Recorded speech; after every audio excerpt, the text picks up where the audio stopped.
Hello, Brawl Nation! You ready to take your battles up a level? Then grab your Bakugan, cause this brawler how-to is coming in hot. Welcome to your intermediate training guide to the all-new Bakugan. Okay, brawlers, it's time to take the battle to a whole new level. In level 1, we covered the basics of Bakugan and got you started with the simplest kinds of Bakugan battles. Level 2 is all about adding strategy to the mix. And like before, the first thing we're going to need to battle is a few Bakugan. And as always, at least one of your figures has to be the type that rolls. Now this is where things start to get interesting. If you remember from level 1, in a Bakugan battle, each player gets to brawl with 3 figures. But what if you own more than 3 Bakugan? And let's be honest, if you're watching this video, you probably already do. Well, then comes the strategy of choosing your Bakugan figures for battle. You already know about regular Bakugan and special attack figures. But did you know that every Bakugan also has a number score? It's true. Bakugan all have a point value.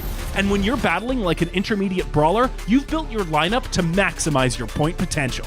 Optimizing your Bakugan for battle gets even more strategic when you consider the compatibility of your various figures. Whether you've got traditional Bakugan or the spinning special attack type, every Bakugan figure is customizable, so you can combine and brawl your figures, and each new combination will offer a different score in battle. Now, the first thing you need to know about scoring your battle is that every Bakugan comes with a corresponding character card or special attack card that add together to determine its score. Regular Bakugan character cards look like this, and special attack Bakugan cards look like this. Like in level 1, we'll be transforming our Bakugan on the magnetic gate cards. Each brawler should place 2 of their gate cards face up in the battle area, forming a 2x2 grid. If you're not playing with this sweet new Bakugan battle arena, you can just set your gate cards up on any flat surface. Once you have that done, set your 3 character cards paired with their special attack cards if necessary, next to the matching toys.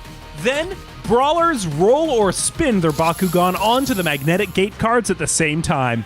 3, 2, 1, Bakugan Brawl! A Bakugan score is based on what area of the gate card they land